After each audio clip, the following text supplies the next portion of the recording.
الصبح بدا الصبح بدا الصبح بدا الصبح بدا الصبح بدا الصبح الحمد لله نحمده ونستعينه ونستغفره ونؤمن به ونتوكل عليه ونعوذ بالله من شرور أنفسنا ومن سيئات أعمالنا من يهده الله فلا مضل له ومن يضلله فلا هادي له ونشهد أن لا إله إلا الله وحده لا شريك له ونشهد أن سيدنا ومولانا محمدا عبده ورسوله صلى الله عليه وعلى آله وأصحابه وأزواجه وذرياته وبارك وسلم تسليما كثيرا أما بعد فقد قال الله تبارك وتعالى في كتابه العظيم يا أيها الذين آمنوا كتب عليكم الصيام كما كتب على الذين من قبلكم لعلكم تتقون وقال النبي صلى الله عليه وسلم كم من صائم ليس له من صيامه إلا الظمأ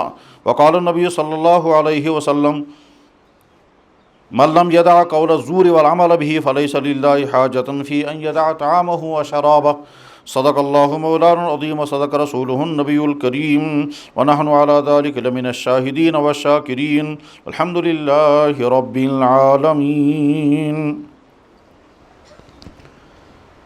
گرامی قدر پروفیسر جی ایم بٹ صاحب، میرے رفیق محترم پروفیسر نذیر احمد زرگر صاحب اور اس حال میں تشریف فرما دیگر تمام اساتذہ کرام اور عزیز طلباء و طالبات، السلام علیکم ورحمۃ اللہ وبرکاتہ.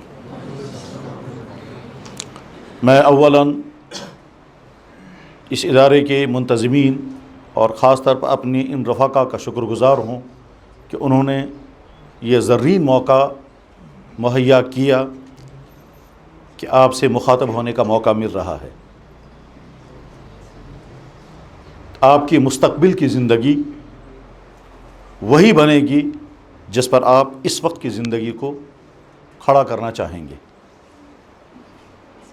تو اگر اس طرح کی کسی مجلس سے ہماری اس نوجوان نسل کو کوئی صحیح راہ مل جائے اور زندگی کا کوئی پیغام ملے اور آئندہ کی زندگی کے لیے روشن راستہ ہاتھ آئے، تو یقیناً اس طرح کے مجلس منعقد کرنے والے، کروانے والے، اس میں شرکت کرنے والے ایک بہت بڑے تعمیری کام کرنے والے قرار پائیں گے.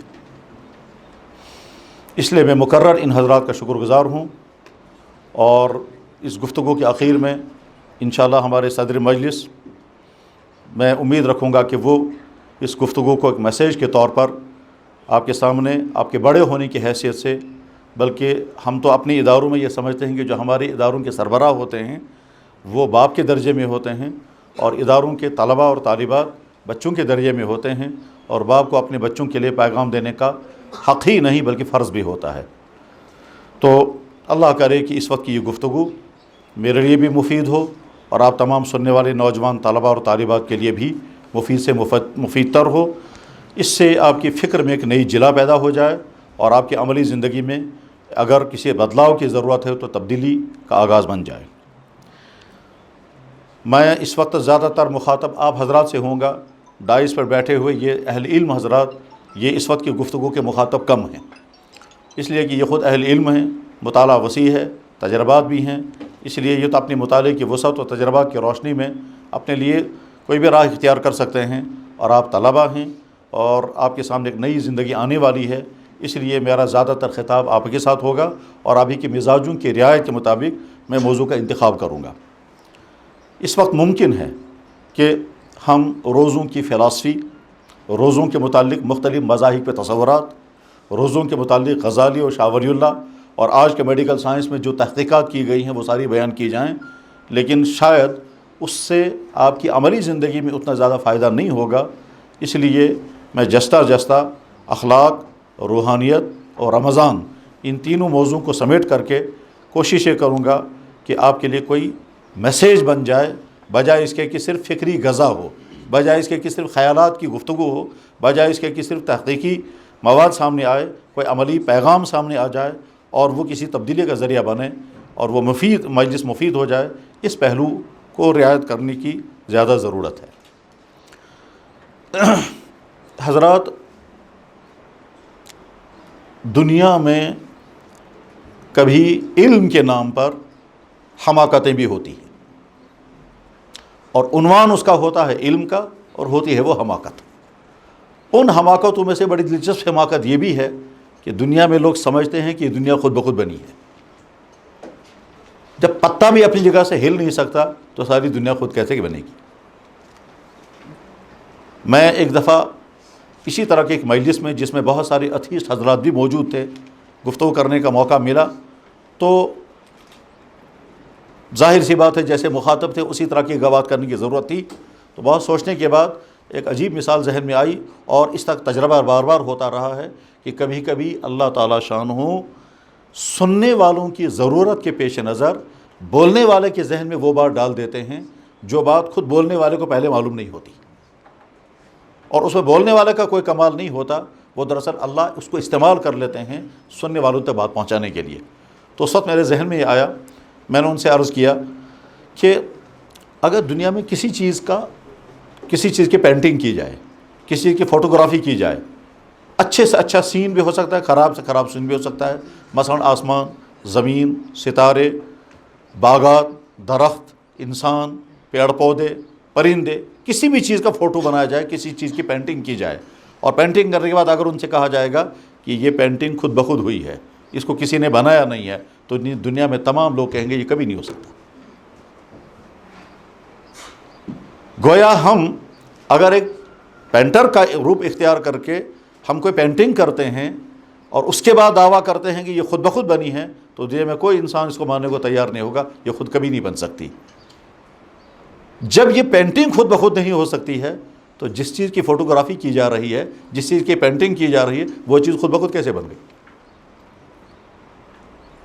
اگر ہم پہاڑ کی پینٹنگ کر رہے ہیں اور اس میں قسم قسم کے درخت و پتھر دکھا رہے ہیں، اور بعد میں کہیں گے یہ پینٹنگ خود نہیں ہو سکتی ہے، تو جس پہاڑ کی یہ فوٹو بنا رہے ہیں وہ پہاڑ خود بخود کیسے بن گیا؟ جس پرندے کی آپ پینٹنگ کر رہے ہیں وہ پینٹنگ خود نہیں بنی ہے، تو وہ پرندہ خود بخود کیسے بن جائے گا؟ جب ہماری فوٹو کاپی خود نہیں بن سکتی تو اصل کاپی کیسے بن سکتی ہے؟ تو ہر زمانے میں علم کے نام پر یہ حماقتیں رہی ہیں کہ صاحب یہ دنیا خود بخود بنی ہے۔ دنیا خود بخود ہرگز نہیں بنی ہے، اس سے زیادہ جہالت کے بعد کوئی نہیں۔ دنیا میں کوئی چیز خود نہیں ہوا کرتی۔ اگر کہیں گرمی ہے تو آگ ضرور ہوگی، اگر کہیں ٹھنڈک ہے تو موسم ٹھنڈک ضرور ہوگی، اگر سڑک پر خون گرا ہوا ہے تو کوئی زخمی ضرور ہوگا، اگر جنگل کے اندر کوئی جھونپڑی ہے تو بنانے والا کوئی ضرور ہوگا، اگر کہیں دھواں اٹھ رہا ہے تو آگ ضرور کہیں جل رہی ہے، اگر کہیں چیخا جا رہا ہے تو کوئی آدمی ضرور ہے جو چیخ رہا ہے۔ چیزیں بتاتی ہیں ان کے پیچھے حقائق کیا ہیں۔ اگر 1000 سال تک بندر ٹائپ رائٹر چلائے تو ایک نظم تیار نہیں ہو سکتی ہے، اتفاقات سے کوئی چیز وجود میں نہیں آتی۔ یہ کائنات خود نہیں بنی، اس کائنات کو بنانے والا ایک اللہ ہے، اور اس نے اس کائنات کو پوری ترتیب کے ساتھ بنایا۔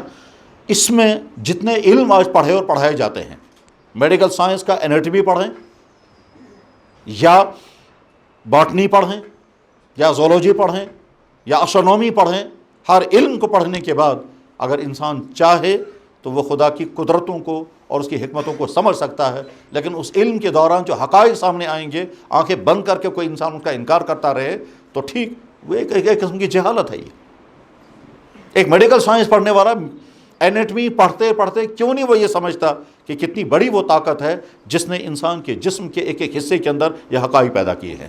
ایک ایک چیز کی تھیوری پڑھی جائے، برین کی تھیوریاں پڑھیں، آنکھوں کی تھیوریاں پڑھیں، نرو سسٹم کی تھیوریاں پڑھیں، باڈی کے اندر جو کمیونیکیشن سسٹم خدا نے رکھا ہے اس کو پڑھیں، اور اس کے بعد پھر کیسے کہیں گے یہ خود بخود ہو گیا؟ اور اتنا منظم، اتنا مرتب، اتنی ترتیب کے ساتھ دنیا میں چھوٹی سے چھوٹی آرگنائزیشن نہیں چل سکتی ہے جب تک کوئی آرگنائزر نہ ہو، تو یہ ساری کائنات کا نظام نہیں چل سکتا جب تک اس کا کوئی چلانے والا اور بنانے والا نہ ہو۔ انسانوں کے لیے جو سسٹم رکھا گیا، انسانی تاریخ کے پورے دور میں وہی سسٹم ہے، اس پہ کہیں کوئی تبدیلی نہیں ہوئی۔ زمین کے لیے جو سسٹم رکھا گیا، جب سے کائنات چل رہی ہے زمین کے لیے وہی سسٹم ہے۔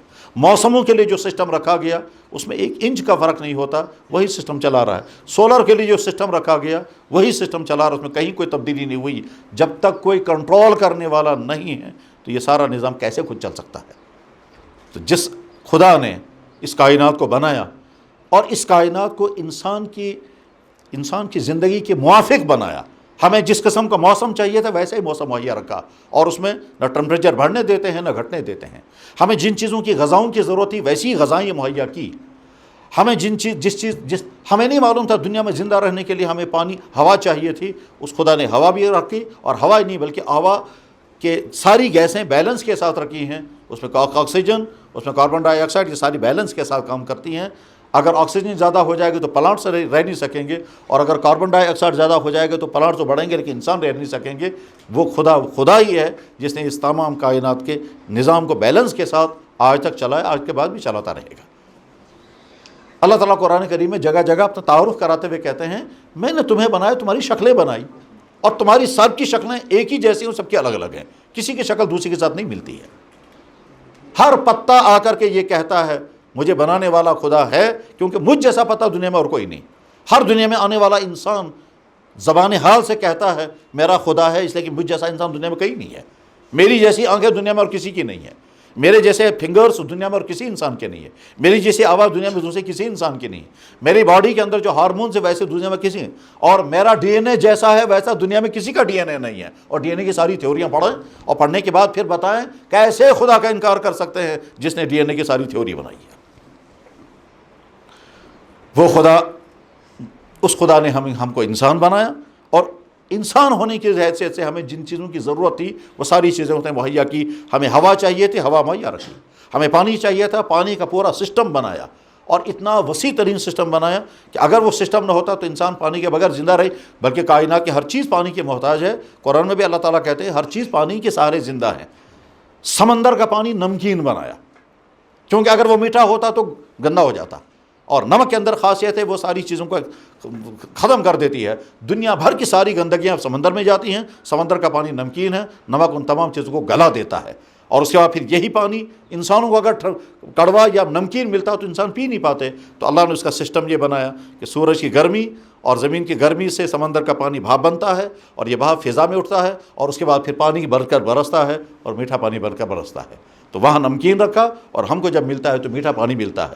پھر اس کو برسانے کا نظام ایسا رکھا کہ دنیا میں انسان تباہ نہیں ہوتے ہیں، ورنہ اگر نالے کی شکل میں اوپر سے برسے گا تو نیچے کوئی مخلوق ہی باقی نہیں ہے، وہ قطروں کی شکل میں۔ اور شاید آپ یہ بھی جانتے ہوں گے کہ جس جگہ سے بارش اترتی ہے کم سے کم 1200 میٹر کے فاصلے سے بارش اترتی ہے، اور زیادہ سے زیادہ 10,000 میٹر سے۔ 1200 میٹر کے فاصلے سے پانی کا قطرہ جب زمین پر آئے گا تو زمین پر پہنچتے ہوئے اس کی سپیڈ 500 کلومیٹر فی گھنٹے کی رفتار ہوگی، اور 500 کلومیٹر فی گھنٹے کی رفتار گولی کی رفتار۔ تو ظاہر ہے جب وہ بارش زمین پر آئے گی تو سارے انسان مر جائیں گے، مخلوق زندہ ہی نہیں رہ سکے گی۔ لیکن فضا کے اندر ایسے سپیڈ بریکر خدا نے رکھے ہیں کہ زمین پر پانی کا قطرہ آتا ہے، اس کی سپیڈ رک کر کے، اور زمین پر جب آتا ہے تو پتہ بھی نہیں گرتا کتنا۔ پھر اس کے بعد یہ بارش زمین پہ جذب ہوتی ہے، اور زمین اس کو سٹاک کر کے رکھتی ہے۔ قرآن میں اللہ تعالیٰ فرماتے ہیں میں پانی کو زمین میں سٹاک کر کے رکھتا ہوں، اور زیادہ گہرائی میں نہیں لے جاتا، کیونکہ تم اگر زیادہ گہرائی میں لے جاؤں گا تو تم نکال نہیں سکو گے۔ میں پانی کو میٹھا بنا کر کے اتارتا ہوں، اگر اس کو نمکین اتاروں گا یا کھارا اتاروں گا تم پی نہیں سکو گے، تم خود اس کو میٹھا بنا بھی نہیں سکتے۔ تم اس پانی کو سٹاک بھی نہیں رکھ سکتے تھے، اس لیے کہ تمہارے پاس اتنی بڑی ٹنکیاں ہی نہیں ہیں، تم کو اندازہ ہی نہیں دنیا میں پانی تمہیں کتنا چاہیے تھا۔ میں نے اپنا سسٹم رکھا تم کو پانی پلانے کے لیے۔ میں نے تمہاری باڈی بنائی جس کو غذاؤں کی ضرورت ہے، تو میں نے ہر قسم کے غذائیں زمین سے پیدا کی ہیں۔ سارے اناج اسی زمین سے نکلتے ہیں، سارے پھل اسی زمین سے نکلتے ہیں، تمام سبزیاں اسی زمین سے نکلتی ہیں، کاٹن اسی زمین سے نکلتا ہے کپاس کی شکل میں، آئرن اسی زمین سے نکلتا ہے، شوگر اسی زمین سے نکلتا ہے، نمک اسی زمین سے، گھاس اسی زمین سے نکلتی ہے جو جانور کھاتے ہیں، اور جانور ہمیں فائدہ پہنچاتے ہیں۔ کسی جانور سے ہم دودھ لیتے ہیں، کسی سے اون لیتے ہیں، کسی سے کچھ دوسری چیزیں لیتے ہیں۔ اسی زمین سے درخت پیدا ہوتے ہیں، درخت سے لکڑی بنتی ہے، لکڑی سے مکان بناتے ہیں۔ اللہ تعالیٰ قرآن کریم میں فرماتے ہیں وَلَقَدْ مَكَّنَّاكُمْ فِي الْأَرْضِ وَجَعَلْنَا لَكُمْ فِيهَا مَعَائِشَ، میں نے یہ زمین بنائی، اور اس زمین میں زندگی گزارنے کے جتنے سورسز تمہیں درکار تھے وہ سارے میں نے تمہارے مہیا کر دیے ہیں۔ ہوا، پانی، فضا، موسم، یہ ساری چیزیں میں تمہاری مہیا کر دی ہیں۔ پھر غذاؤں کے اندر وہ ساری چیزیں رکھی ہیں جن چیزوں کی ہماری باڈی کو ضرورت تھی۔ ہم کو نہیں معلوم تھا کہ ہماری باڈی کو کیلشیم کی ضرورت ہے، وٹامنس کی ضرورت ہے، پروٹین کی ضرورت ہے۔ اللہ نے تمام غذاؤں کے اندر یہ تمام چیزیں، تقریر دودھ کے اندر کیا کیا ہے سارے میڈیکل والے بتا رہے ہیں۔ گوشت کے اندر کیا کیا ہے سب والوں کو بتا رہے ہیں، سبزیوں میں کس سبزی کے اندر کیا ہے، فضا زمین کے اوپر کی سبزیوں میں کیا کیا فائدے اور اندر کی سبزیوں میں کیا کیا فائدے ہیں۔ کتنا بڑا ہے وہ اللہ جس نے یہ سارا نظام بنایا۔ قرآن میں ایک جگہ اللہ تعالیٰ فرماتے ہیں تم غور نہیں کرتے اونٹ میں نے کیسا بنایا، افلا ينظرون الى الابل كيف خلقت، یہ اونٹ کو دیکھو نا کیسا میں نے بنایا، تو کیسا بنایا، جانور تو سارے ہی جانور ہیں، اس میں کیا عجیب پن ہے۔ تب جب تحقیقات ہوئی تو پتہ چلا واقعتاً اس میں عجائبات ہیں کہ اونٹ صحرائی جانور ہے، اور صحرا کے اندر گرمی ہوتی ہے عام طور پر 45 50 یہاں تک کہ 60 ڈگری تک، اس صحرا کے اندر اس کو رہنا ہے جہاں پانی نہیں ہے، جہاں ریت تپتی ہے تو 5 فٹ تک اس کی گرمی پہنچتی ہے، تو اللہ نے اس کو ڈبل سٹوری بنایا تاکہ ریت کی گرمی اس کی باڈی تک نہ پہنچ سکے، تو پہلا تو ڈبل سٹوری بنایا۔ اور اسی لیے لیکن جب ڈبل سٹوری بنایا تو اس پر تو سوار ہی نہیں ہو سکیں گے، اس پر تو سوار ہونے کے لیے پھر بھی سیڑھی چاہیے، اور ہر وقت پھر سیڑھی ساتھ رکھنی ہوگی، تو اللہ نے اونٹ کا مزاج یہ بنایا، اس کو صرف اشارہ کرنا ہے اور فوراً نیچے بیٹھ جاتا ہے، اور جب نیچے بیٹھ جاتا ہے تو آدمی اس پر سوار ہوتا ہے، اور سوار ہونے کے بعد جو ہی اشارہ کرتے وہ پھر فوراً کھڑا ہو جاتا ہے۔ اونٹ ہم سے بہت زیادہ طاقتور، مگر اس کو ماتحت بنا دیا، صرف اشارہ کرنا اور نیچے بیٹھ جاتا ہے۔ اب جب وہ بار بار بیٹھے گا اور اٹھے گا تو اس کی ٹانگیں زخمی ہو جائیں گی، کیونکہ 4-5 کوئنٹل کا بوجھ بار بار جب ٹانگوں کے سہارے زمین پر گرے گا تو اس کی ٹانگیں زخمی ہوں گی۔ تو جہاں جہاں اس کی ٹانگیں زمین پر ٹکتی ہیں وہاں اتنی موٹی کھال اس کی بنائی گئی کہ وہ گھستی ہی نہیں ہے، درخت کی چھال گھس جائے گی، اونٹ کی کھال نہیں گھستی۔ اور اس کے بعد اب پانی کی ضرورت ہے، تو اللہ نے اس اونٹ کے اندر ایک تو پانی کی بہت بڑی ٹنکی رکھی جو 10 دن تک پانی اسٹاک کر دیتا ہے، اور اگر وہ اس کے باوجود پانی ختم ہو گیا تو پھر اللہ تعالیٰ شانو کیا کرتا کہ اس کی باڈی کے اندر چربی کا بہت بڑا خزانہ رکھا ہے، اور جو ہی پانی ختم ہو جاتا ہے تو سخت گرمی کی وجہ سے اس کی چربی کنورٹ ہو جاتی ہے پانی میں، اور صحرا کے اندر اس کے پانی کی ضرورت پوری ہو جاتی ہے اور انسان کو وہ پار کرا دیتا ہے۔ تو غرض یہ کہ اللہ نے اس کائنات کو بنایا اور اس انسان کے لیے سوٹیبل بنایا، جس چیز کی انسان کو ضرورت تھی وہ چیزیں، اسی اللہ نے مرد کو مرد بنایا، عورت کو عورت بنایا۔ مرد کے لیے اندر جو چیزیں ہونی چاہیے وہ مرد کے اندر پیدا کر دی، عورت کے اندر جو چیزیں ہونی چاہیے وہ عورت کے اندر پیدا کر دی۔ جس مرحلے پر جو چیز آنی چاہیے اس مرحلے پر وہ چیز پیدا کر دیتا ہے۔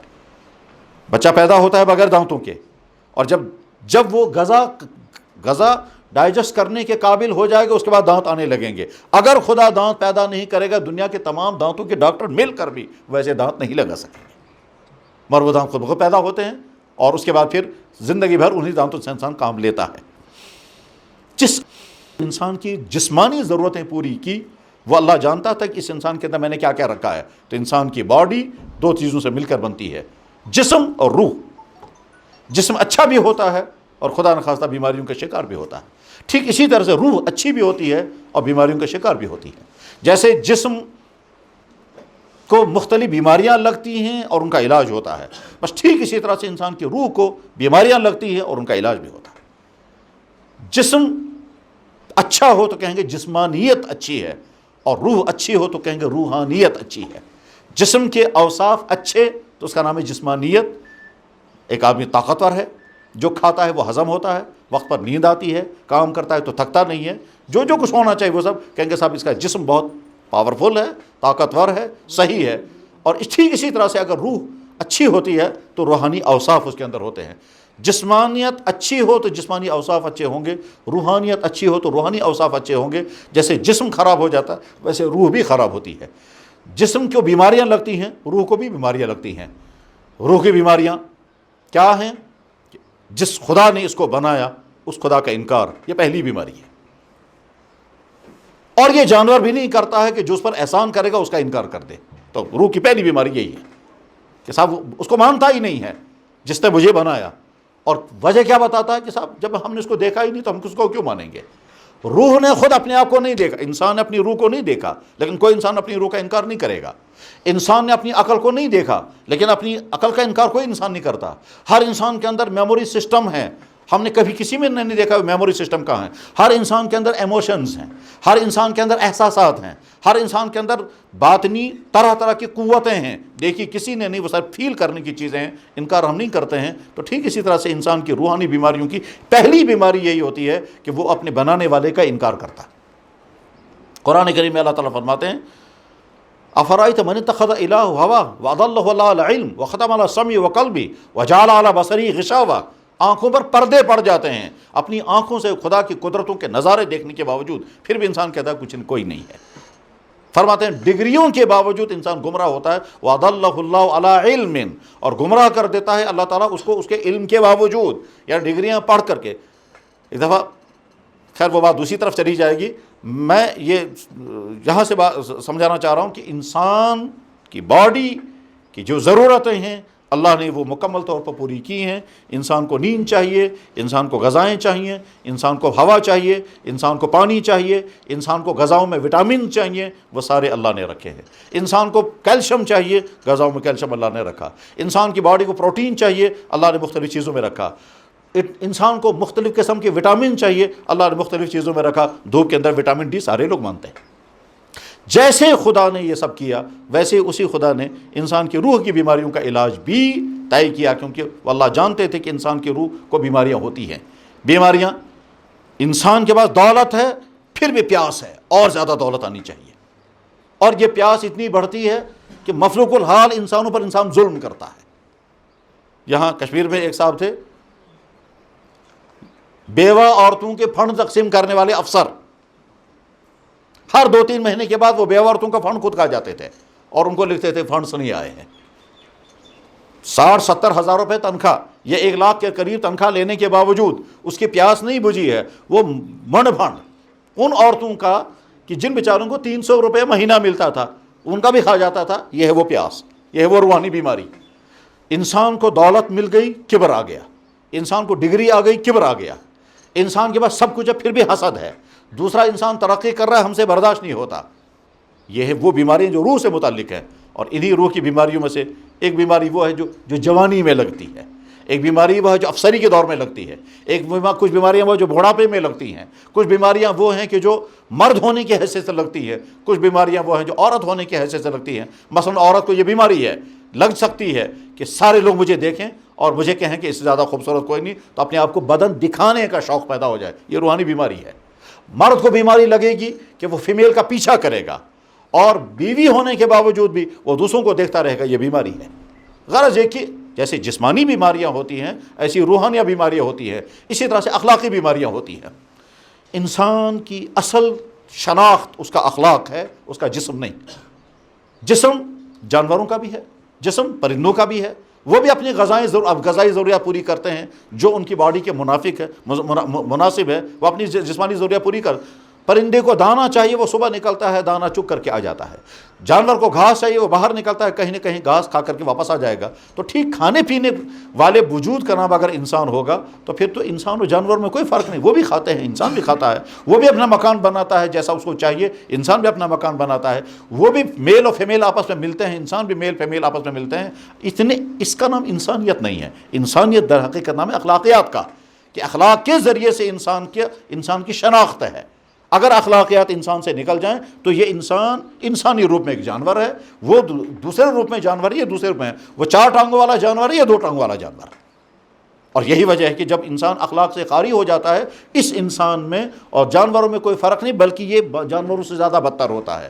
یہ انسان دفتر میں بیٹھ کر کے دوسروں پر ظلم کرتا ہے، اس سے زیادہ ظلم جتنا جنگلی جانور اپنی جنگلی جانوروں پر اتنا ظلم نہیں کرتا جتنا یہ انسان کرتا ہے۔ غزالی نے لکھا، امام غزالی نے لکھا کہ جیسے جانور دوسرے کو نقصان پہنچاتے ہیں اپنا پیٹ بھرتے ہیں، ایسے ہی کبھی انسان دوسرے کو نقصان پہنچائے گا اپنا پیٹ بھرے گا۔ اور جانوروں میں سے کچھ جانور ایسے ہیں جو دوسرے کو نقصان پہنچائیں گے اپنا پیٹ بھی نہیں بھرتا، جیسے سانپ ڈنک مارے گا اپنا پیٹ نہیں بھرے گا، بچھو ڈنک مارے گا اپنا پیٹ نہیں بھرے گا، بس ٹھیک اسی طرح سے کبھی انسان ہوتا ہے، یہ دوسروں کو ڈنک مارے گا حالانکہ اسے اس کا پیٹ بھی نہیں بھرتا۔ تو انسان اولئک کالانعام، یہ جو جانور کی اخلاقی صفات ہیں جب یہ اس کے ہاتھ سے نکل جاتی ہیں تو پھر یہ ظلم کو ظلم نہیں سمجھتا، جھوٹ کو غلط نہیں مانتا، غلط چیزوں کو غلط نہیں مانتا، برائیوں میں پڑھ کر کے اپنے آپ کو برائیوں والا نہیں مانتا۔ اس کے پاس چیز آ گئی تو اپنے آپ کو بڑا سمجھے گا، دوسروں کو حقیر سمجھے گا۔ یہ ظلم کرتے ہوئے بعض دفعہ خوشی محسوس کرتا ہے، فخر محسوس کرتا ہے، اور جب اس کے اندر اخلاق زندہ ہو جاتے ہیں تو پھر یہ رحم والا انسان بنتا ہے۔ میں اس کی مثال اگر عرض کرنا چاہوں تو میں ایک مثال میں بیچ میں عرض کروں گا کہ اخلاق کے اونچے معیار پر پہنچ کر انسان کیا کر سکتا ہے اور کیا کر سکتا تھا مگر نہیں کیا۔ میں اس کی مثال عرض کروں گا۔ ہمارے نبی جناب محمد الرسول اللہ صلی اللہ علیہ وسلم کی بیٹی کا نام زینب ہے، یہ سب سے بڑی بیٹی ہے۔ ان کا نکاح جس شخص کے ساتھ ہوا تھا اس کا نام تھا ابو العاص۔ ہمارے نبی مدینہ شریف میں ہیں اور ان کی صاحبزادی حضرت زینب اپنے شوہر کے ساتھ مکہ شریف میں ہیں۔ واقعہ بہت مفصل ہے، میں اختصار کے ساتھ عرض کروں گا کیونکہ اگلی بات سامنے لانی ہے۔ زینب پریگننسی کی حالت میں ہیں، اپنے شوہر سے انہوں نے کہا کہ میں اپنی والد کے پاس جانا چاہتی ہوں۔ ہم سب لوگ جانتے ہیں، ہم جس سماج میں رہتے ہیں، کشمیر کی جس سماج میں، یہاں کی ہماری بیٹیاں، ہماری بہنیں جب پریگننسی کی حالت میں ہوتی ہیں تو ان کو زیادہ آرام اور زیادہ راحت ملتی ہے اپنے میکے میں، اور میکے والے کیئر بھی زیادہ کرتے ہیں عام طور پر۔ تو بہرحال حضرت زینب نے اپنے شوہر ابو العاص سے کہا آپ مجھے اجازت دے دیں، میں اپنے والد کے پاس مدینہ جاؤں گی۔ شوہر نے کہا ہاں میں تمہیں اجازت ضرور دیتا ہوں مگر میں تمہارے ساتھ نہیں آ سکوں گا۔ حالات ان کی کچھ اسی قسم کے تھے کہ وہ ساتھ نہیں جا سکتے تھے۔ بہرحال ابو العاص نے اپنی بیوی زینب کے لیے مدینہ جانے کے انتظامات سارے کیے، سفر خرچ اور سواری کا انتظام جو اس زمانے میں ہونا چاہیے تھا وہ سارے انتظامات انہوں نے کر دیے۔ اور اس کے بعد پھر جب زینب نے تیاری کی اور یہ زینب روانہ ہو گئی تو چونکہ وہاں تمام لوگ ان کے سخت ترین دشمن تھے، ان دشمنوں کو جو ہی پتہ چل گیا کہ صاحب زینب جا رہی ہیں تو انہوں نے کہا کہ صاحب ہم نے تو نہیں جانے دیں گے ان کو، چاہے کچھ بھی ہو جائے۔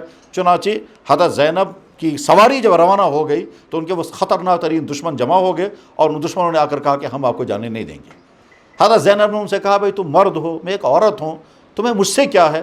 دشمنی جن کے ساتھ تمہاری ہے، تمہارا جن کے ساتھ ٹکراؤ چل رہا ہے، ان سے جو کچھ تم کرنا چاہو کر سکتے ہو، مگر میرے ساتھ کیا ہے؟ انہوں نے کہا نہیں صاحب کچھ بھی ہو جائے ہم آپ کو نہیں جانے دیں گے۔ حضرت زینب نے کہا بھائی تمہیں شرم آنی چاہیے، میں ایک عورت ہوں اور وہ بھی پریگننسی میں ہوں اور سفر میں۔ بہرحال انہوں نے نہیں مانا، یہاں تک کہ انہی میں سے ایک شخص، اس کا نام تھا حبار، اس نے فاصلے سے تلوار اٹھائی اور حضرت زینب کو ماری، اور وہ تلوار حضرت زینب کی چھاتی پر یا ان کی پیٹ پر لگی اور حضرت زینب اونٹنی سے نیچے گر گئی، پتھر پر ٹکرا گئی، ان کا بچہ بھی ضائع ہو گیا، بلیڈنگ بھی شروع ہو گئی اور وہ اونٹنی بھی زخمی ہو کر بعد میں مر گئی۔ غرض یہ کہ اس طرح سے حضرت زینب تباہ حال حالت میں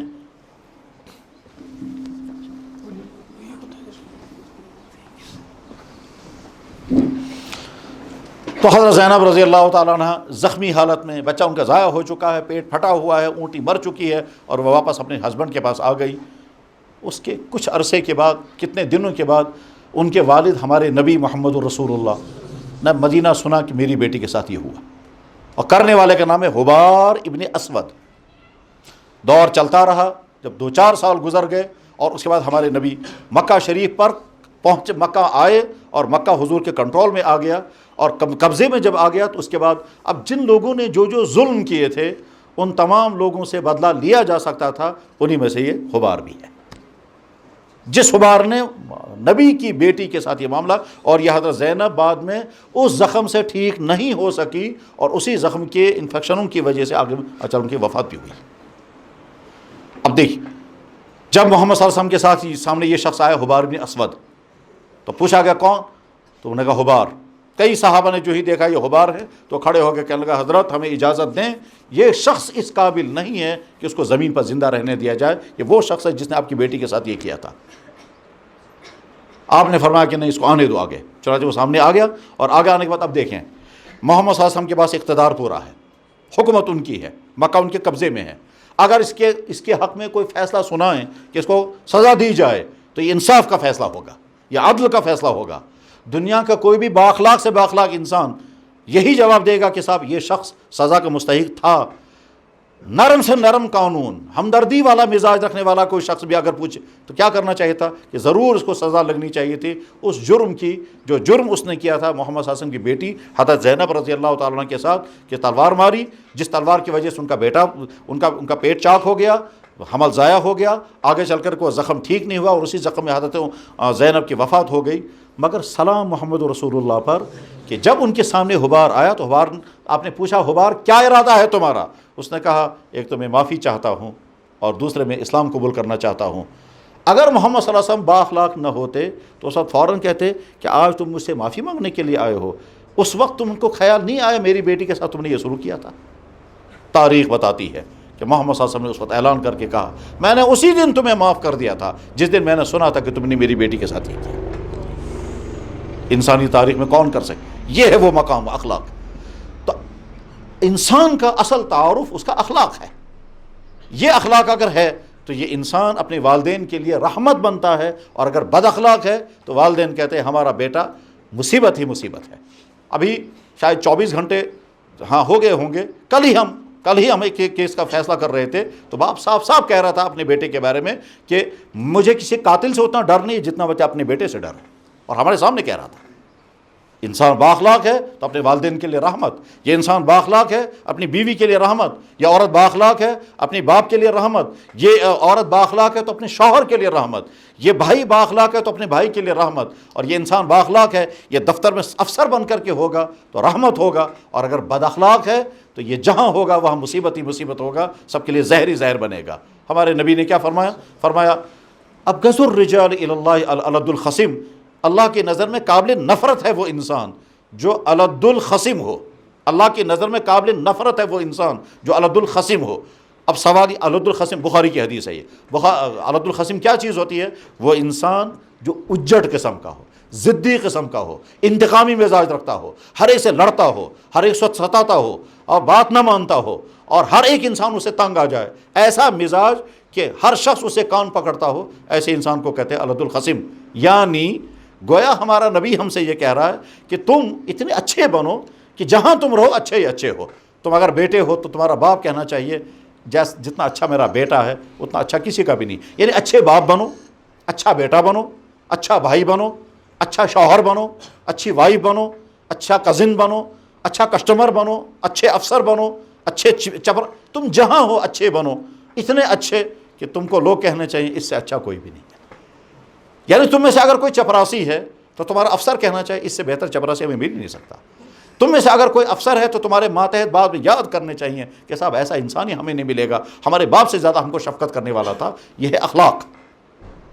محمد رسول اللہ صلی اللہ علیہ وسلم نے فرمایا کہ میں تو دنیا میں آیا ہی اسی لیے ہوں تاکہ دنیا کے انسانوں کو اخلاق سکھاؤں. انما بعثت لاتمم مکارم الاخلاق. میں اخلاق برت کر کے دکھاؤں گا، اخلاق اپنا کر کے دکھاؤں گا، اخلاق سکھا کر بھی جاؤں گا، اور اخلاق کو برتنے کا طریقہ بھی بتاؤں گا. اور اس لیے انہوں نے اپنے تو انسان کا سارا تعارف انسان کے اخلاق کے ذریعے سے ہے. بااخلاق انسان ہی حقیقت میں انسان ہے، اور بے اخلاق انسان انسانی روپ میں انسان نہیں ہے، وہ انسانی روپ میں کچھ اور ہوتا ہے. چنانچہ بد اخلاق انسان کی ہسٹری بنتی ہے جب یہ سین سے ہٹ جاتا ہے، اس کے بعد لوگ وہی بولیں گے جس کا رویہ. ایک انسان بااخلاق ہے جب تک یہ آفس میں رہا، جب تک یہ اپنی کرسی پر رہا، اس کی تاریخ بنی، اور جب یہاں سے نکل جائے گا تو بعد میں اس کا اخلاق بولے گا. جو اس کا رویہ رہا ہوگا بعد کے تمام لوگ وہی اس کے بارے میں کمنٹس پاس کریں گے، کتنا اچھا تھا یا کتنا برا تھا، کتنا رحیم تھا یا کتنا بد اخلاق تھا، کتنا پیارا تھا، کتنا قابل نفرت تھا. ایسا ہو سکتا ہے کہ صاحب کے سامنے چپراسی کھڑا ہوا بہت ادب کے ساتھ اور اس کے دل میں سخت ترین نفرت ہے اس کی، کیونکہ اس کا رویہ اس کے ساتھ ٹھیک نہیں ہے، مگر صاحب کی افسری کی بنا پر وہ بیچارہ ماتحت. انسان کا اصل تعارف اس کا اخلاق ہے. انسان جوانی میں ہو تو اس کا امتحان اس کا اخلاق ہے. انسان جوانی کی اگلی زندگی میں ہو، چاہے وہ معاش کے جس شعبے میں بھی ہو، وہ بازار میں ہو یا دفتر میں ہو یا مزدوری میں ہو یا افسری میں ہو، حتیٰ کہ حکمرانی میں کیوں نہ ہو، اس کا اصل تعارف اس کا اخلاق ہوگا. اخلاق انسان کا کیسے صحیح ہو جائے؟ اس انسان کے پیدا کرنے والے نے اس کے لیے جو طرح طرح کے اصول ہیں، ان اصولوں میں سے ایک اہم ترین اصول اس کے لیے مقرر کیا، روزہ رکھنا.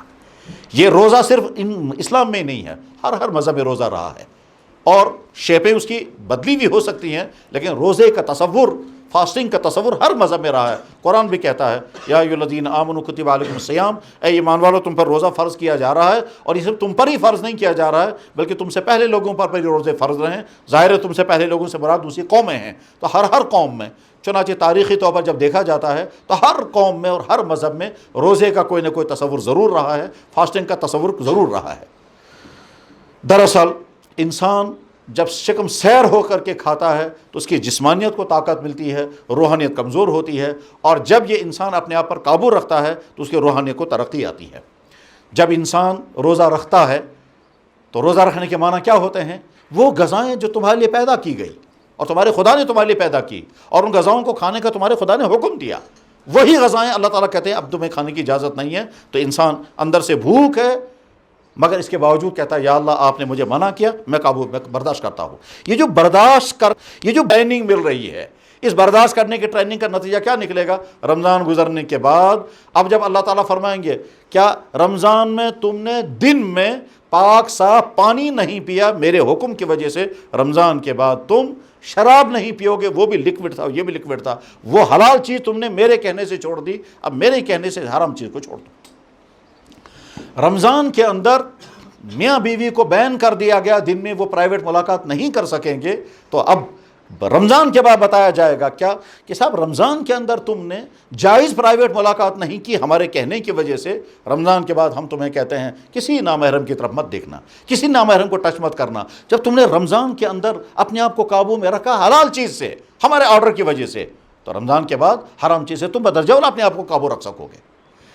اسی وجہ سے حدیثوں میں آتا ہے کہ جناب رسول اکرم صلی اللہ علیہ وسلم نے جوانوں سے فرمایا، اے جوانوں جلد نکاح کرنا۔ کیوں؟ اس وجہ سے کہ نکاح کرنے کے نتیجے میں گناہوں سے بچنے کے امکانات بڑھ جاتے ہیں بلکہ پورے ہو جاتے ہیں، اور نکاح نہ کرنے کے نتیجے میں گناہوں میں مبتلا ہونے کے بہت خطرات رہتے ہیں، اور اگر ماحول گناہوں کا ہو گیا پھر تو بچنا بہت زیادہ مشکل ہے۔ ماحول اگر پاک صاف ہے تو گناہ کی طرف جانا مشکل، اور اگر ماحول گندگیوں میں ڈوبا ہوا ہے پھر گناہ سے بچنا مشکل۔ دونوں طرح کے ماحول ہوتے ہیں، انسان ماحول سے متاثر ہوتا ہے۔ خزاں کے ماحول میں ہر پتا زرد ہو جائے گا، بہت کم پتے اپنے آپ کو زردی سے بچا سکیں گے۔ سردی کے ماحول میں ہر چیز سرد ہو جاتی ہے، گرمیوں کے ماحول میں ہر چیز گرم ہو جاتی ہے، اور باہر کے موسم میں ہر چیز پر باہر آ جاتی ہے۔ جیسے یہ مادی دنیا کا ماحول ہے، اسی طرح سے روحانی دنیا کا ماحول ہے کہ جہاں لڑکے اور لڑکیاں انقابو ہوں، وہاں گویا برائیوں کا ماحول ہے، وہاں اپنے آپ کو بچانا آسان نہیں، مشکل ہوتا ہے۔ جہاں کرپشن کا ماحول ہے وہاں کرپشن سے بچنا مشکل ہوتا ہے، اور جہاں آنیسٹی کا ماحول ہے وہاں کرپٹ بننا مشکل ہے۔ تو اللہ کے نبی نے کیا فرمایا؟ اے جوانوں جلد نکاح کرنا تاکہ تم گناہ سے بچ سکو۔ اور اگر تمہارے پاس گناہ کرنے کے سورسز نہ ہوں، رکاوٹیں ہوں، جیسے ہمارے سماج میں طرح طرح کی رکاوٹیں ہوتی ہیں کہ صاحب ابھی آپ پڑھ رہے ہیں، جب تک آپ کی تعلیم مکمل نہیں ہوگی نکاح کی بات سوچ ہی نہیں سکتے، اور نکاح پڑھنے کے بعد پھر جب تک آپ جاب نہیں کریں گے، جب تک روزگار نہیں ہوگا تب تک نکاح کے بعد سوچ ہی نہیں سکتے۔ اور خاص طور پر ہمارے کشمیری سماج میں تو بات ہی نہیں کر سکتے نکاح کرنے کی۔ اگر کسی لڑکے کو کتنی ہی زیادہ ضرورت ہو نکاح کرنے کی، مگر اس کے ماں باپ نکاح کی بات زبان پر نہیں لا سکتے، کیونکہ لڑکی والے فوراً کہیں گے تو ہوں لڑکے بیکار تو ایک درایو بازار، تمہارا لڑکا بیکار ہے تو ڈھونڈنے کیا نکلے آپ رشتہ، پہلے اس کو روزگار تو مہیا کر دو۔ یہ ہمارے یا اسی طرح سے بہت سارے گھروں میں جوان بہنیں ہوتی ہیں، ان جوان بہنوں کی وجہ سے لڑکوں کے رشتے رکے ہوئے ہیں، اور چاہے ان کو کتنا ہی اپنے آپ سے جھیلنا پڑتا ہو، برداشت کرنی پڑتی ہو، مگر وہ کر نہیں سکتے ہیں کیونکہ بہنیں گھر میں ہیں۔ تو ہمارے سماجی سسٹم کی یہ خرابیاں ہیں کہ جن کی بنا پر نوجوان لڑکوں کو پیسنا پڑتا ہے۔ تو اللہ کے نبی نے کیا فرمایا؟ اگر تمہارا نکاح جلدی نہ ہو پا رہا ہو اور تم کو گناہ میں مبتلا ہونے کے خطرات ہوں تو آپ نے فرمایا فعلیکم بالصوم، پھر روزے رکھ لینا۔ حدیث کے الفاظ میں سنا دیتا ہوں، بخاری میں حدیث ہے، حدیث کی ساری کتابوں میں ہے۔ فرمایا جناب رسول اکرم صلی اللہ علیہ وسلم نے، یا معاشر شباب، اے جوانو، من استطاع منکم الباءۃ فعلیہ بالتزوج، تم میں سے جو نکاح کرنے کی پوزیشن میں ہو، گھر بسانے کی پوزیشن میں ہو، فعلیہ بالتزوج، فوراً نکاح کر لینا، فإنہ اغض للبصر، اس سے تمہاری نگاہ قابو میں رہے گی، واحسن للفرج، اور تمہارے جنسی جذبات قابو میں رہیں گے، تم انکنٹرول نہیں ہو پاؤ گے۔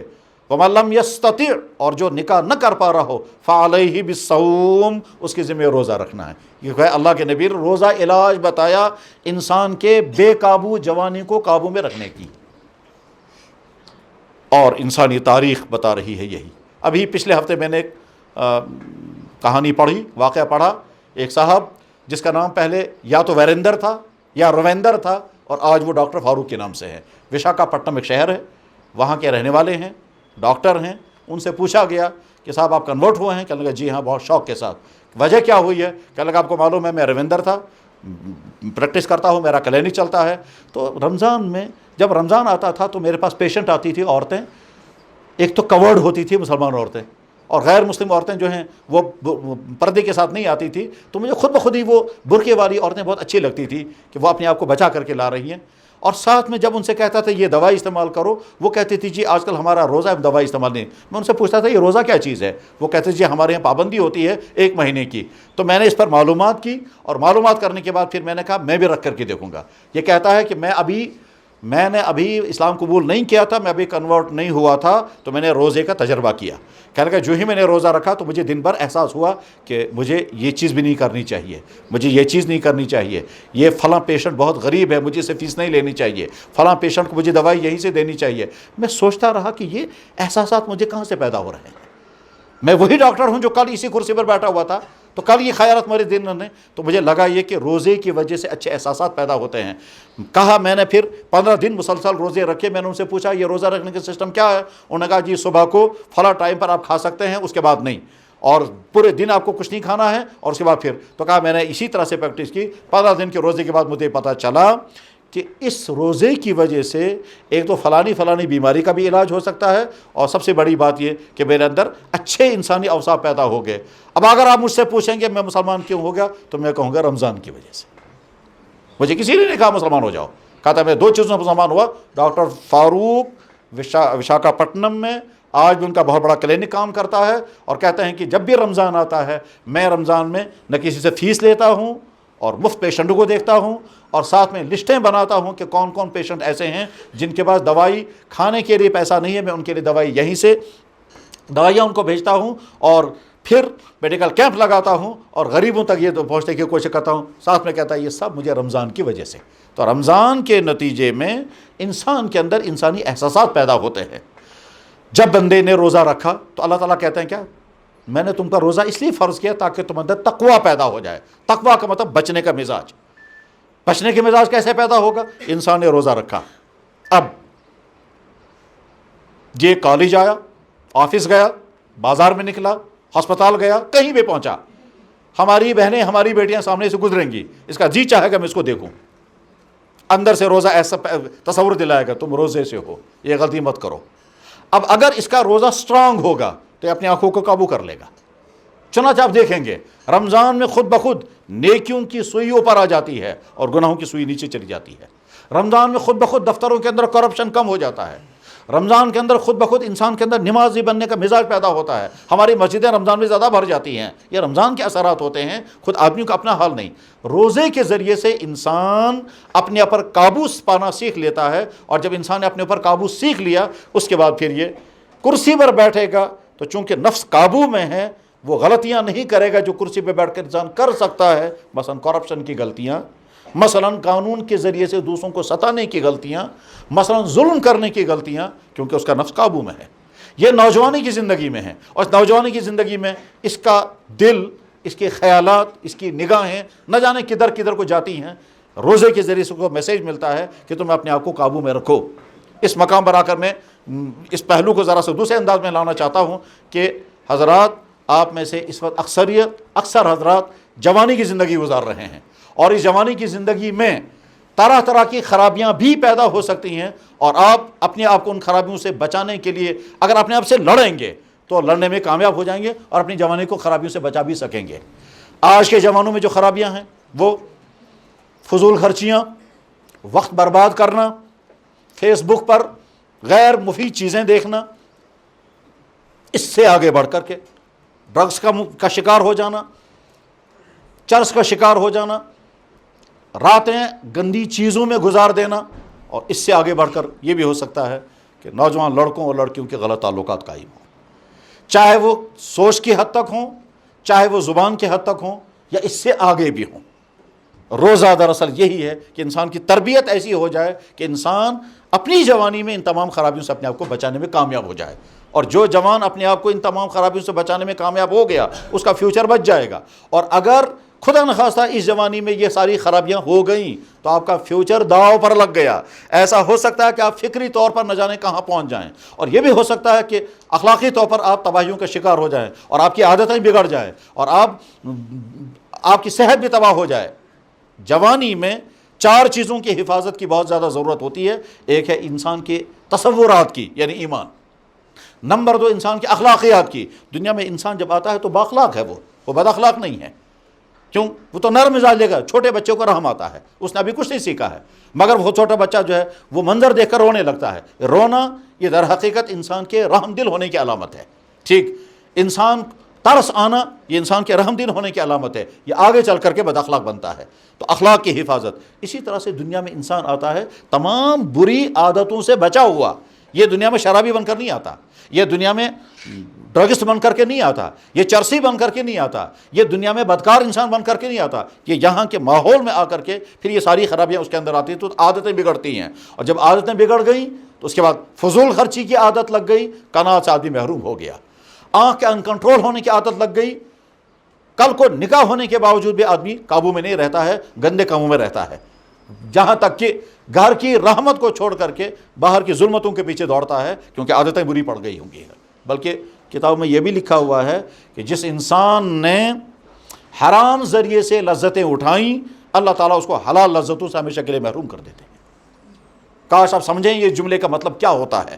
تو اس جوانی کی زندگی میں اپنی حفاظت بہت اہم ترین ذمہ داری آپ کی ہے۔ آپ کی جوانی آپ کے ہاتھ میں ایسے ہے جیسے آپ نئی گاڑی خریدیں، وہ گاڑی آپ کے ہاتھ میں ہے، آپ چاہیں تو رف روٹ پر اس کو چلائیں، آپ چاہیں تو اس کا ایکسیڈنٹ کریں، اور آپ چاہیں تو اس کو بچا کر کے چلائیں۔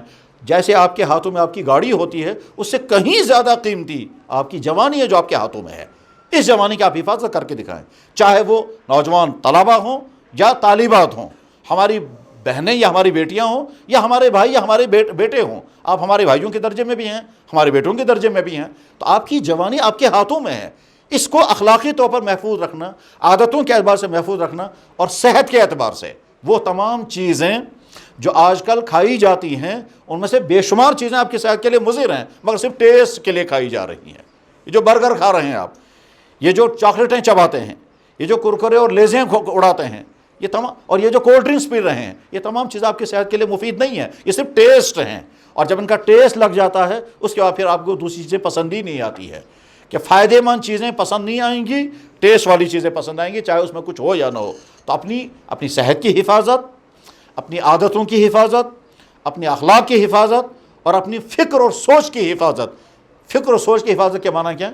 ہم اللہ کو ماننے والے ہیں، ہم اس دنیا میں زندگی گزار رہے ہیں اسی اللہ کی پیدا کی ہوئی چیزوں کو کھا کر۔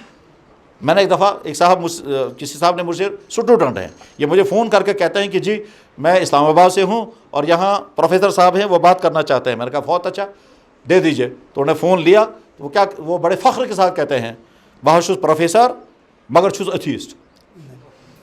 بڑے فخر کے ساتھ کہتے ہیں میں پروفیسر ہوں اور میں ایتھیسٹ ہوں۔ تو میں سوچتا رہا، میں نے کہا یا اللہ، پہلے تو ایتھیسٹ حضرات تھوڑا گھبراتے تھے اور اپنے آپ کو ظاہر نہیں کرتے تھے، مگر اب اتنی ہمت ہو گئی کہ بڑے فخر کے ساتھ کہہ رہے ہیں یہ ایتھیسٹ ہیں۔ اب اگر اس ایتھیسٹ سے بات کرنی ہے تو فون پر کتنی بات ہوگی، اور فون پر کتنی بات سمجھائی جائیں گی، اور ظاہر ہے جب اس مزاج کی انسان سے بات کرنی ہوگی تو گھنٹوں لگیں گے، اور نہ جانے ٹاپک پر بات کہیں مکمل ہو بھی پائے گی یا نہیں، اور آدمی مطمئن ہوگا بھی یا نہیں، اور ہدایت کے دروازے اللہ نے اپنے ہاتھ میں رکھے ہیں، ہدایت کھلے گی یا نہیں۔ تو بجائے اس کے کہ ان کی باتیں سے میں نے کہا پروفیسر صاحب آپ میری بات پہلے یہاں سے سنیں، پھر اس کے بعد میں آپ کی بات سنوں گا جو آپ کہنا چاہیں گے۔ تو میں نے ان سے عرض کیا، میں نے کہا انہوں نے بتایا کہ میں اسلام آباد سے ہوں۔ اس طالب علم نے فون کر کے کہا کہ میں اسٹوڈنٹ ہوں، یہاں ایک پروفیسر صاحب ہیں، یہ آپ سے بات کرنا چاہتا ہوں اور اسلام آباد سے ہیں۔ تو میں نے کہا بہت اچھا۔ تو میں نے ان سے عرض کیا، دنیا میں انسان زندہ ہے ہوا کے ذریعے، دنیا میں انسان زندہ ہے پانی کے ذریعے، ہوا بھی اللہ نے پیدا کی ہے، پانی بھی اللہ نے پیدا کیا۔ دنیا میں انسان زندہ ہے غذاؤں کے ذریعے، غذائیں اللہ نے پیدا کی ہیں، اور یہ غذائیں نکلتی اسی زمین سے۔ زمین سے غذائیں بھی نکلتی ہیں، اناج بھی نکلتے ہیں، پھل بھی نکلتے ہیں، سبزیاں بھی نکلتی ہیں، اور گھاس بھی نکلتی ہے، یہ سارے خزانے اسی زمین سے نکلتے ہیں۔ میں نے ان سے عرض کیا، میں نے کہا دیکھیے، جس خدا کو آپ نہیں مانتے ہیں اس خدا کی ہوا آج کے بعد آپ کبھی استعمال نہیں کریں گے، جس خدا کو آپ نہیں مانتے اس کا اتارا ہوا پانی آج کے بعد کبھی استعمال نہیں کریں گے، جس خدا کو آپ نہیں مانتے اس خدا کی زمین سے آپ باہر نکل جائیں، اور جس خدا کو آپ نہیں مانتے اس خدا کی بنائی ہوئی باڈی آپ واپس کر دیں۔ یہ 3-4 کام آپ کر لیں، پھر ہم آپس میں بات کر لیں گے، آپ پوچھیں اس کے بعد آپ کو کیا پوچھنا ہے، پہلے یہ 3-4 کام آپ کر لیں۔ جناب سوچن کافی کرنا بات، وہ خاموش ہو گیا، وہ بہت بات ہی نہیں ہے۔ میں نے کہا جناب، جملہ یہ میں نے کہا، میں نے کہا آپ تمام ایتھیسٹوں کو مل کر کے ایک کوشش کرنی چاہیے، اور میں درخواست کرتا ہوں آپ تمام ایتھیسٹ مل کر کے مٹی کا ایک ذرہ بنائیں، جس ذرے سے یہ سارے خزانے نکل رہے ہیں، مگر آپ ذرہ بنا نہیں سکو گے کیونکہ اس کے لیے مٹیریل چاہیے، وہ مٹیریل کہاں سے لائیں گے آپ؟ بس آدھا بحث کرو پتہ میں تم کرکن سے ذہنی کہت کیا کر، اب تم کبھی بات نہیں کرو گے۔ خیر، تو میرے بھائیوں، جس اللہ نے ہم کو بنایا وہی اللہ ہمیں کہہ رہے ہیں کہ تم اپنی جوانی کو اخلاقی اعتبار سے محفوظ جوانی بناؤ۔ اس کے لیے روزہ بھیجا، اس روزے کے ذریعے سے تمہیں بھوک لگی ہوگی، تم برداشت کرو گے اور اپنے آپ کو قابو میں رکھو گے۔ چاروں طرف سے کھانے پینے کی چیزیں ہیں، آپ باتھ روم میں جا کر کے کیلے کھا سکتے ہیں، کون دیکھے گا، لیکن اس کے باوجود ایمان والا کیا کہتا ہے، یا اللہ میں نے روزہ رکھا، مجھے کتنی ہی بھوک لگے میں برداشت کروں گا، مگر کھاؤں گا نہیں۔ کھانے پینے کی چیزیں موجود ہونے کے باوجود اور کوئی دیکھے گا نہیں، اسی لیے حدیث میں ہے اللہ تعالیٰ فرماتے ہیں بندہ جب بھی روزہ رکھے گا میرے لیے رکھے گا، انسانوں کو دکھانے کے لیے نہیں رکھے گا۔ کیوں؟ انسانوں کو دکھانے کے لیے تو کہہ سکتا ہے جناب میں روزے سے ہوں اور اندر کھا بھی رہا ہوگا، تو روزہ دار جب بھی روزہ رکھے گا وہ خدا کے ڈر سے، تو اسی کا نام تقویٰ ہے کہ جب میں نے خدا کے ڈر سے کھانا پینا چھوڑ دیا، کل کو یہی اللہ مجھ سے کہہ رہے ہیں شراب مت پینا، یہی اللہ مجھ سے کہہ رہے ہیں کہ حرام دولت مت لانا، اسی اللہ کی طرف سے مجھے حکم آ رہا ہے کہ فیمیل کی طرف غلط نظر مت اٹھانا، اسی اللہ کی طرف سے مجھے حکم آ رہا ہے کیا کہ صاحب تم جنسی طور پر بے راہ رو مت بننا، اسی اللہ کی طرف سے مجھے حکم آ رہا ہے کہ تم اگر فیمیل ہو تو اپنی حفاظت کرو، تمہاری جوانی تمہارا یہ حسن بہت قیمتی ہے، مگر تم اپنی کسی شوہر کے سرمایہ ہو، اس کے علاوہ تمہارے بدن کو کوئی ٹچ نہیں کرنا چاہیے۔ جب تم نے روزے کے نام پر اپنے آپ کو قابو میں رکھا تو کل میرا جب حکم آئے گا تو اس سے تم اپنے آپ کو قابو میں رکھ سکو گی۔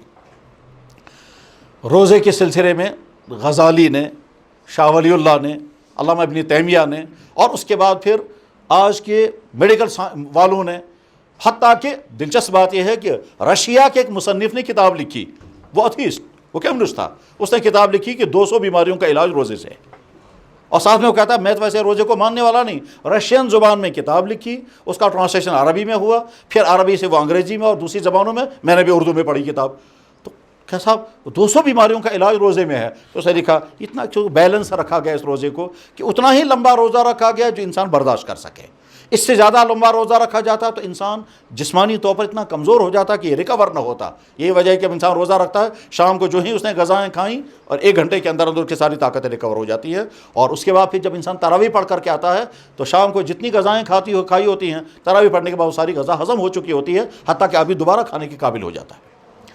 قرآن نے جب روزے کا تذکرہ کیا تو یہ کہا رمضان کا مہینہ تمہارے لیے بھیجا جا رہا ہے، اس رمضان میں ایک انعام ہم نے اور بھی کیا ہے، وہ ہے تمہارے لیے قرآن بھیجا، اور دوسرا انعام تمہارے لیے یہ کیا، اس میں روزہ رکھا گیا، اور رکھا گیا رمضان میں، یعنی سسٹم رکھا گیا ہجری کیلنڈر کا تاکہ پورے سال روزہ گھومتا رہے۔ اگر شمسی کیلنڈر رکھا گیا ہوتا، مثلا جنوری میں روزہ رکھا گیا ہوتا تو ظاہر ہے ہم سرد ملکوں کے والے تو کہتے جنوری میں بہت اچھا روزہ ہے کہ صاحب 7-8 گھنٹے کا کل روزہ ہے، 8 گھنٹے کا کل ہے، پیاس بھی نہیں لگتی، لیکن آپ جانتے ہیں کہ آدھی دنیا میں جنوری میں گرمی ہوا کرتی ہے۔ ساؤتھ افریقہ کے لوگ اگر جنوری میں روزہ رکھتے ہیں تو وہاں تو 18 گھنٹے کا دن ہوتا ہے گرمیوں میں، تو اس لیے روزے کا سسٹم بنایا گیا کمری مروں کا، وہ پورے سال گھومتا رہے گا، وہ اگست میں بھی آئے گا، وہ جنوری میں آئے گا، تاکہ ہر موسم میں انسان کے اندر اپنے آپ کو قابو میں رکھنے کا مزاج پیدا ہو جائے۔ روزے کو رکھا گیا کہ صاحب رات میں روزہ نہیں رکھا گیا، کیونکہ انسان کو رات میں اگر روزہ رکھا جائے گا اس کو تو مقابلہ ہی نہیں کرنا پڑے گا۔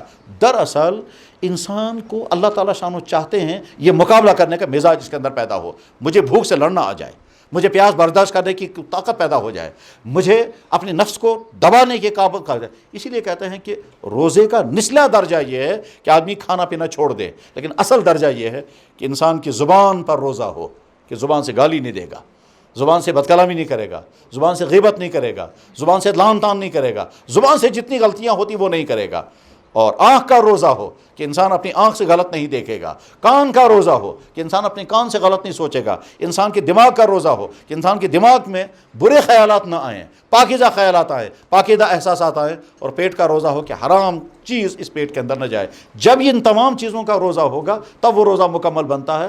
فرمایا ہمارے نبی محمد رسول اللہ صلی اللہ علیہ وسلم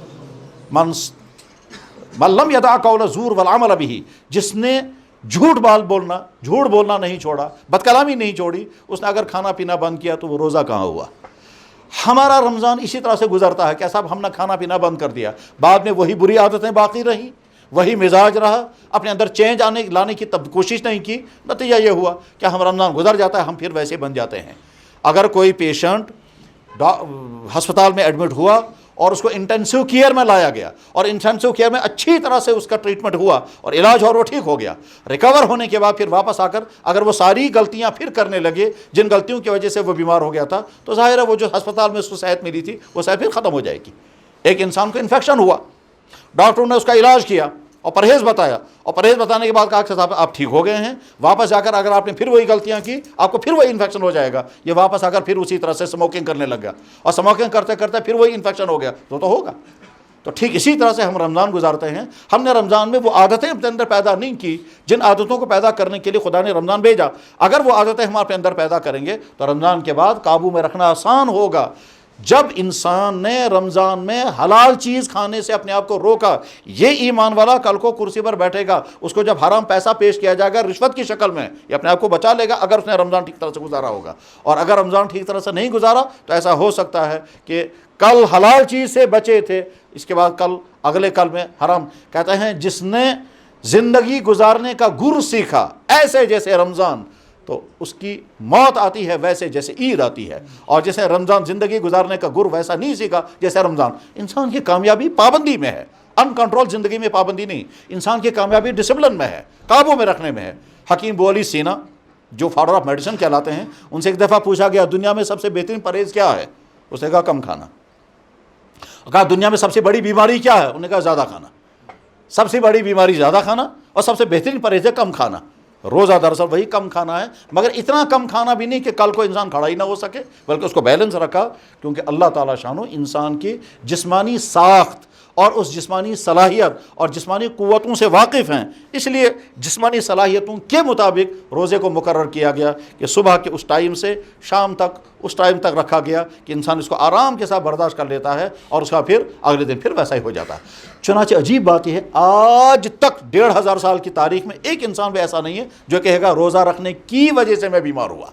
ہاں یہ تو ہو سکتا ہے کہ کروڑوں انسان وہ ہیں جو کہیں گے روزوں کی وجہ سے فلاں بیماری دور ہو گئی، روزوں کی وجہ سے پریشر کنٹرول میں آ گیا، روزوں کی وجہ سے فلاں بیماری دور ہو گئی اس کی پوری، لیکن یہ نہیں ہو سکتا کہ کوئی آدمی یہ کہے کہ صاحب روزہ رکھنے کی وجہ سے میں بیمار ہو گیا۔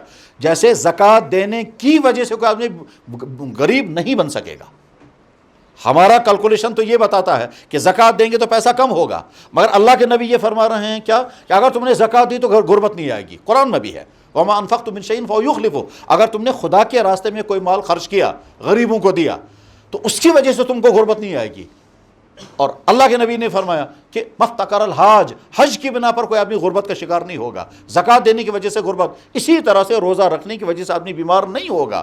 ہاں یہ ہو سکتا ہے کہ کوئی آدمی پہلے سے بیمار تھا، اب روزہ رکھے گا تو بیماری بڑھ جانے کا خطرہ ہے، تو ڈاکٹر اگر کہے گا کہ ہاں صاحب آپ روزہ نہیں، اسلام چونکہ ہر پہلو پر نظر رکھتا ہے، اسی لیے اسلام نے کیا کہا کہ صاحب روزہ تم پر فرض ہے، مرد ہو یا عورت، ہر ایک پر روزہ فرض ہے اور ہر حال میں فرض ہے۔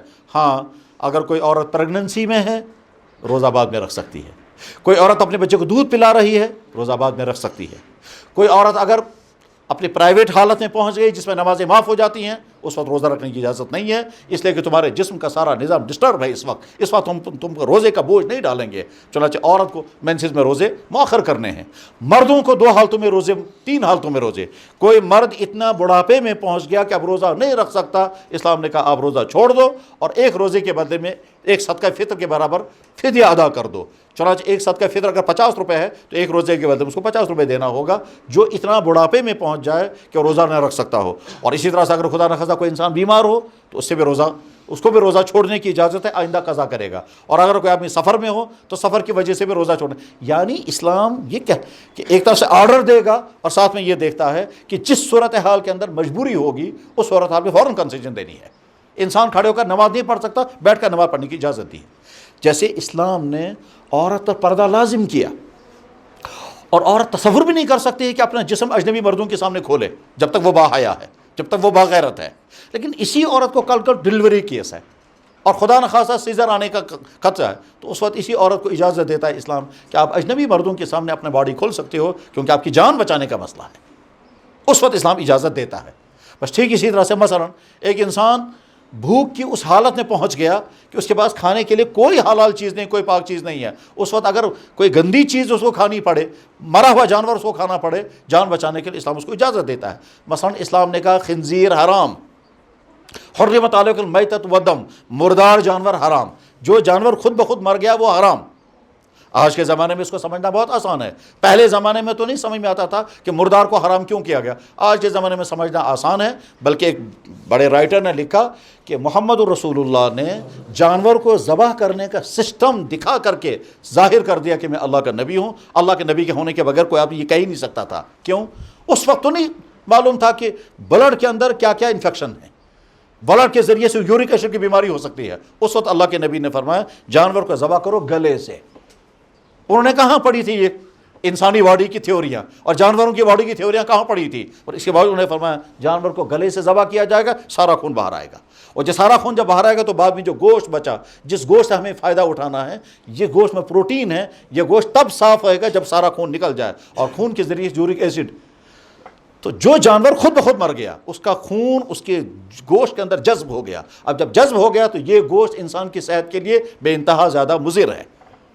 خنزیر کے گوشت کو حرام کیا گیا جب سوائن فلو آ گیا تو دنیا بھر میں کہا جانے لگا کہ صاحب اسلام نے پہلے ہی سوائن فلو کا پابندی لگا دی تھی، خنزیر کو گوشت کو حرام کر دیا تھا، اب پتہ چلا کہ سوائن فلو کی مصیبت کیا ہے۔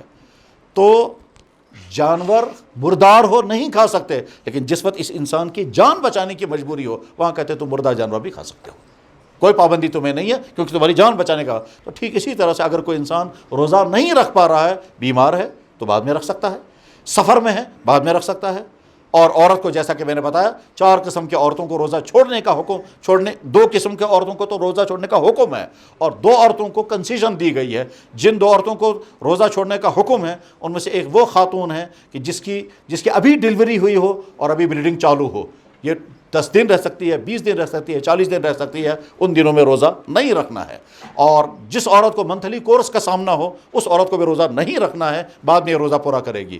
اور اگر کوئی عورت پریگننسی میں ہو یا بچے کو دودھ پلا رہی ہو اور روزہ رکھنے کی وجہ سے دودھ کم ہونے کا خدشہ ہو یا پیٹ میں جو بچہ پل رہا ہے اس کو خدشہ، تو اسلام کہتا ہے، اور یہ اللہ کے نبی نے اعلان کر کے کہا، حدیث کی کتابوں میں ایک کتاب ہے ترمذی شریف، اس میں حدیث موجود ہے، اس میں مرضع اور حامل کا لفظ ہے، دودھ پلانے والی خاتون اور حاملہ خاتون ان دونوں کو روزہ چھوڑنے کی اجازت ہے۔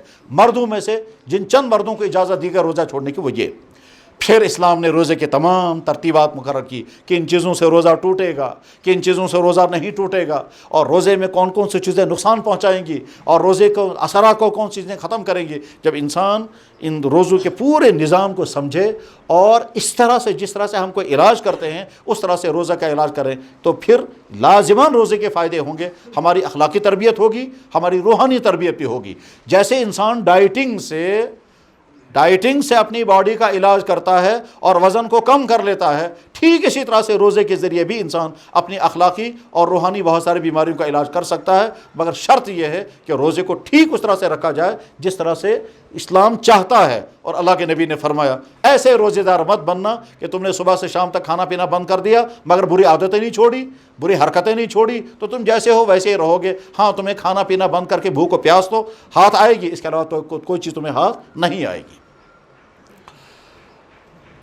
اسلام میں روزے کی تاریخ، روزے کا قانون، روزے کی فلسفی، روزے کے اخلاقی اور روحانی فائدے اور روزے کے اثرات سوسائٹی پر کیا کیا ہوتے ہیں، یہ سارے موضوعات اگر ڈیٹیل میں بیان کیے جائیں تو بہت تفصیل ہو۔ ہاں ایک چیز ہم اپنے معاشرے میں بھی دیکھتے ہیں کہ رمضان میں مسجدوں میں حالت بدل جاتی ہے، رمضان میں گھروں کا مزاج بدل جاتا ہے، رمضان میں نوجوانوں لڑکوں کا حال بھی بدل جاتا ہے۔ یہ رمضان کے اثرات ہوتے ہیں، بس اسی کا ہم فائدہ اٹھا کر کے اپنی حفاظت کریں۔ میں آخر میں خاص طور پر یہ کہنا چاہوں گا کہ اپنے ان تمام عزیزوں سے جو آپ اس وقت تعلیمی زندگی گزار رہے ہیں، آپ کی مستقبل کی زندگی بڑی کٹھن زندگی ہے، چیلنجوں بڑی زندگی ہے، کمپٹیشن والی زندگی ہے، ذمہ داریوں والی زندگی ہے۔ مستقبل کی زندگی ایسی کہ آپ پر آپ کے والدین کا بوجھ آئے گا، آپ کے بیوی بچوں کا بوجھ آنے والا ہے، آپ جس معاشرے میں جائیں گے اس معاشرے کا بوجھ ہوگا، آپ کسی دفتر میں افسر بنیں گے اس دفتر کا بوجھ آپ کے کندھوں پر آئے گا، آپ بازار کے ٹریڈر ہوں گے اس کا بوجھ آپ کے کندھوں پر آئے گا، آپ عدالتوں کے قانون کے ساتھ چاہے جج بنے چاہے لائر بنے آپ کے کندھوں پر قانون کا بوجھ آئے گا۔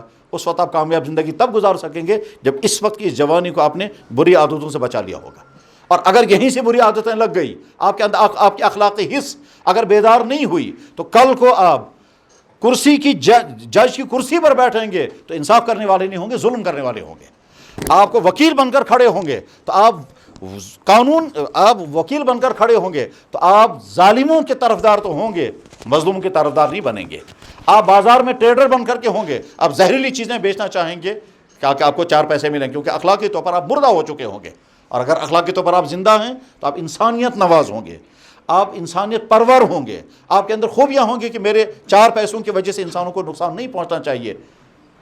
ورنہ ایسا بھی ہوتا ہے، انسان کہتا ہے میں پن آن ژور زینہِ یمن کیا گژھن گژھن۔ ایک دفعہ ایک صاحب میرے پاس آئے، کہہ لگے جناب مال حظ اوس مےٚ سورُے خراب گوٚمُت مگر خدایَن کٔر یٲری، خریدار بنیو۔ کیا مطلب اس کا؟ اس نے زہریلا چاول جس میں کیڑے پڑ چکے تھے اور وہ سڑ چکا تھا اور پورا گودام بھرا ہوا تھا، یہ بیچارہ کوئی کسٹمر اس کو مل گیا جو کسی پہاڑ کا رہنے والا تھا اور وہ ہول سیلر تھا، اسے سارا گودام اسے خرید لیا اور یہ خوش ہے کہ صاحب خدایَن کٔر مےٚ یٲری، اللہ نے مجھ پر فضل فرمایا کہ سڑے ہوئے چاول کا خریدار مل گیا۔ اس کو کہتا ہے اللہ کا فضل۔ یہ ہے اخلاقی سطح، جب انسان گرتا ہے تو کہاں تک پہنچتا ہے کہ وہ انسانوں کو زہر کھلاتا ہے اپنے 4 پیسے کے لیے۔ انسان جب گرتا ہے تو گرتے ہوئے کہاں پہنچتا ہے؟ ایک ڈاکٹر کے پاس پیشنٹ پہنچا، کشمیر کا نہیں باہر کا معاملہ ہے، ایک ڈاکٹر کے پاس پیشنٹ پہنچا، اس کے پیٹ میں کوئی تکلیف تھی، اس نے دیکھا بہت طاقتور نوجوان ہے، کڈنی بڑی مضبوط ہوگی اس کی، اور اس کے بعد پھر اس کو لے گیا اندر تھیٹر میں اور کہا صاحب تم کو تو بڑی خرابی اندر سے ہے اور تم کو تو سیزر آئے گا اور خرچہ بھی بہت لگے گا، لیکن چلو میں تمہیں کنسیشن کروں گا۔ اور اس کے بعد پھر اس کا پیٹ پھاڑ کر کے اس کا گردہ نکال دیا، اور گردہ نکالنے کے بعد پھر اندر سے سلائی کر دی اور ساتھ میں دوائیاں بھی مفت دی اور کہا دیکھو آپریشن کرنے کی میں نے فیس بھی تمہیں معاف کر دی اور دوائیاں بھی یہاں سے دے رہا ہوں۔ پیشنٹ گھر جا رہا ہے خوش ہو کر، کتنا رحم دل ڈاکٹر ہے کہ اس نے مجھے فیس بھی نہیں لیا اور اس نے مجھے مفت دوائیاں بھی دے دی، اور ڈاکٹر خوش ہے میں نے اس کی کڈنی نکال دی۔ اور یہ کڈنی آگے چل کر کے 5 لاکھ روپے یا 5.5 لاکھ روپے کی بکی بنگلور کے اندر۔ یہ بھی انسان ہے۔ اور ایک انسان وہ ہے کہ ڈاکٹر سے پوچھا گیا آپ نے وہ فلاں جاب چھوڑ کر پھر واپس کلینک میں آئے، کہنے لگا جی ہاں فلانا قیمتی جاب چھوڑ کر میڈیکل انشورنس کا ڈپارٹمنٹ چھوڑ کر کے وہاں دفتر میں بیٹھ کے صرف کاغذوں پر فائلوں پر سائن کرنا ہوتا تھا، مگر میں نے سوچا کہ نہیں میں پریکٹس میں رہوں گا، وہاں غریب بچے غریب عورتیں آتی ہیں بیمار اور اس کے بعد میں ان کو دوائی دیتا ہوں، جب وہ ٹھیک ہو جاتی ہیں ان کے چہرے پر جو خوشی آتی ہے بس وہ خوشی مجھے اور کہیں نہیں مل سکتی۔ اس خوشی کو پانے کے لیے میں واپس آ گیا اور میں سمجھتا ہوں انسانیت کی بہترین خدمت کرنے کے لیے میں واپس آ گیا۔